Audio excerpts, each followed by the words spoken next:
Hello সবাই কেমন আছেন? আজকে রান্না করেছিলাম ভাপা ইলিশ। তাই প্রথমে কয়েকটা কাঁচামরিচ, পেঁয়াজ, স্বাদ অনুযায়ী লবণ আর সরিষার পেস্ট করে নিয়েছি।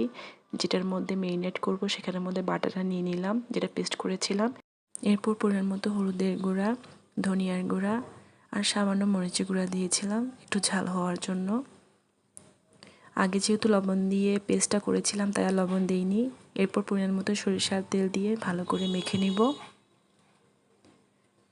সব কিছু ভালো মতো মাখা হয়ে গেলে আগে থেকে ভালো করে ধুয়ে রাখা ইলিশ মাছের পিসগুলো দিয়ে ভালো করে পেস্টের সাথে মাছগুলো মিশিয়ে নিব।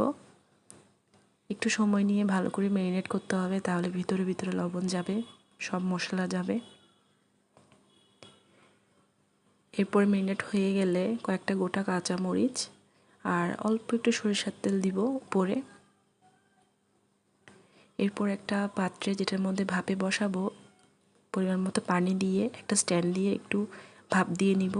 যখন পানিটা একটু গরম হওয়া শুরু করবে, তারপর যেখানে ম্যারিনেট করেছিলাম সেই পাত্রটা সেখানে দিয়ে দিলাম, দিয়ে ভালো করে ঢাকনা দিয়ে 15 থেকে 20 মিনিট ওয়েট করব। এই তো হয়ে গেল আমার ভাপা ইলিশ। খেতে কী যে স্বাদ হয়েছিল! আমি তো আগে টেস্ট করেছি, তারপর ভিডিওটা দিলাম, তাই বলতে পারছি। আপনারাও ট্রাই করে দেখতে পারেন।